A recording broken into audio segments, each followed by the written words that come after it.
How's it going, guys? Thank you for watching.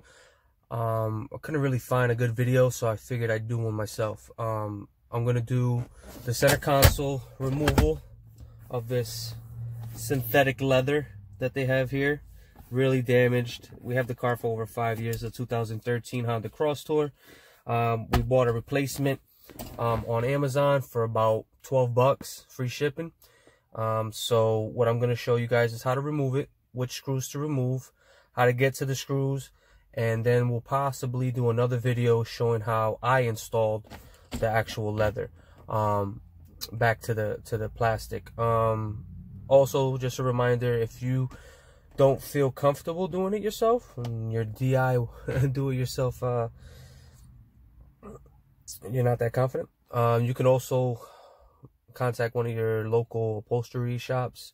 If you take it off yourself and bring them just the plastic with the new piece, it'd be a lot cheaper. If you try to bring them, bring your car to them, they're probably going to charge you a lot more for trying to remove the plastic, and it's fairly easy. So I'm going to pause the video. I'm going to show you a couple little tricks on how to remove this, and we'll go from there.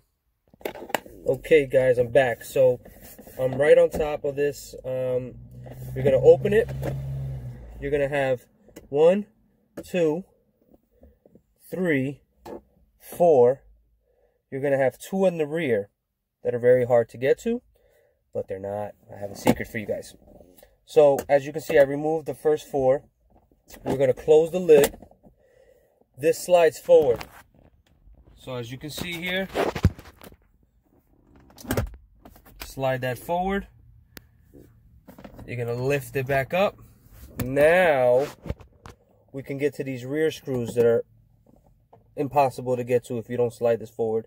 And then our number 7 screw is right here. So I'm going to pause the video. Actually, I'll just do it.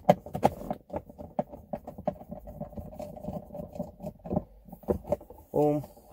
You got your 2 all the way at the rear.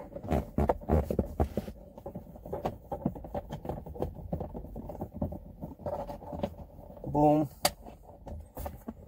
It's a total of 7 screws, guys.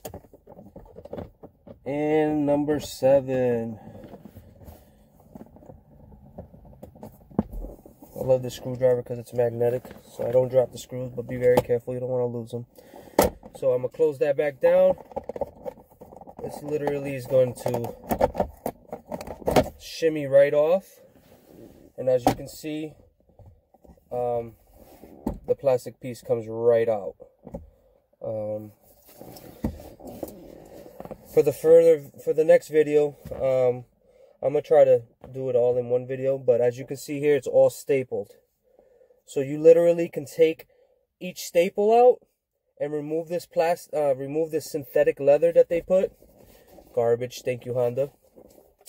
And then we can copy wherever they made notches. So you can literally use this as a stencil for your new piece, because all these notches and cutouts are not done on the piece that I personally purchased on Amazon.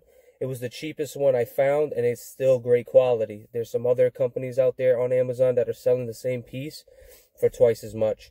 So I'll leave a link in the description below, and so you guys can purchase the right one. Other than that, we'll go from there, guys. So take this out. If you're handy, or if it's a female, or you don't feel comfortable, ask your husband. But I think anyone is capable of doing this. Probably even a teenager or older child. So anyway, just go get like a stapler remover, or you can use like maybe a knife, but be very careful. You don't want to cut yourself. And go from there. And you save this and use it as a template, so that you can trace out each notch on your new piece. Okay?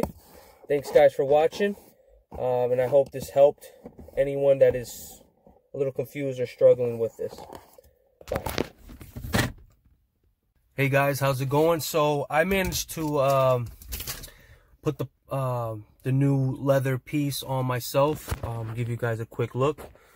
I was able to get a staple gun and go ahead and staple the new leather onto the hand armrest. As you can see, it came out pretty well. I'm pretty content with it. Again, this is really easy, guys. You just pull it. You know, I started with the middle.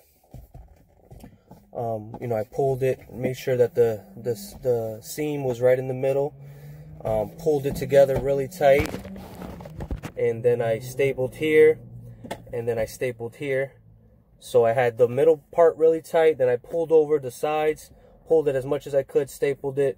Same on the other side, pulled it, stapled it, and then I started to cut, because when the curves come, you know, I'm not the best, but on all the curves, you're going to want to make little slits, and then you'll staple. So little slits and staple.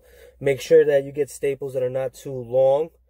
And that's what I had really long ones at first, so I kind of like went through the plastic onto the other side so you could feel the staple on this side. So I had to go buy different staples. But we're going to put this back on.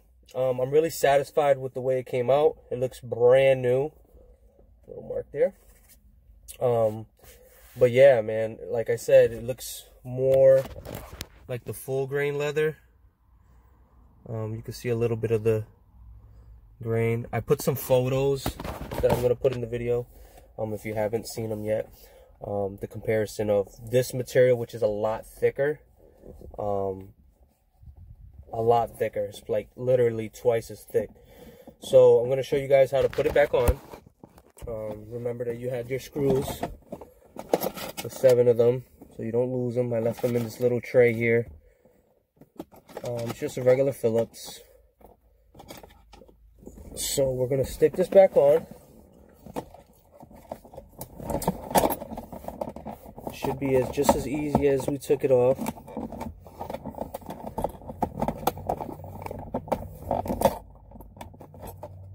Strawberry wine, 17. All right. There we go. Got that side to click.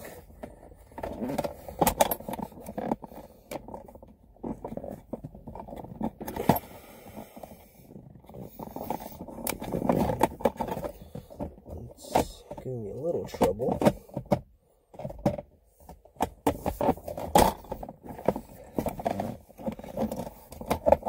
So before I actually click this in, if your console arm is dirty, this is a perfect time to clean it. Perfect time to fix anything you need to fix on your car during this whole pandemic. A little bit of hand sanitizer. Get right into that crevice.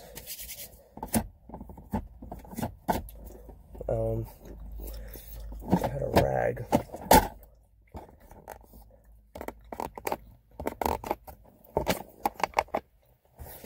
So we'll go ahead and clip that back in. Put our screws. Some people like to start with the middle. Doesn't really matter, in my opinion. But the middle is a good way to start because it holds.